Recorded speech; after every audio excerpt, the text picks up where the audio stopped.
isang makeup artist para sa akin at para sa aking buhay. Ang pag-makeup ay nagtulong sa akin upang mabuhay ko at maging inspirasyon ito sa buhay ko. Kasi bata pa lamang ako, lumaki akong malungkot, mag-isa, wala akong kaibigan talaga. Pero nang dahil sa pag-makeup, doon ko natutunan na ang buhay ay masaya. Ang buhay ay ang mga nilalagay kong kulay sa eyeshadows, ito nagsisilbing kulay sa akin para sa akin may iba't ibang ibig sabihin yun. Noon pa lang talaga, mahilig na ako sa makeup. Nakahiligan kong magkaroon ng koleksyon ng iba't ibang klase nito.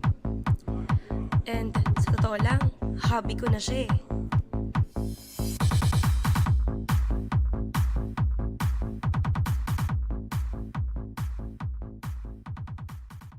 Nakahiligan ko rin yung mag-makeup sa ibang tao. Yan ang isa sa mapagmamalaki kong nagagawa ko ngayon. Pero kahit kailan, hindi ako nag-aral tungkol dito. Hilig ko lang talaga. Kahit saan ako mapunta or kahit saan ako magpunta, hindi pwedeng hindi ako titingin ng makeup, hindi bibili. Kasi talagang nakahilig ako na siya mag-kolekta at bumili kahit na meron na ako ng particular na makeup na yun. Earth color ang ginamit ko kay April.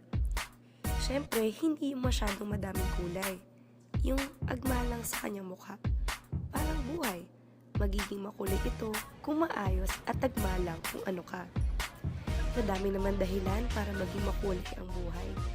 You just need to discover it.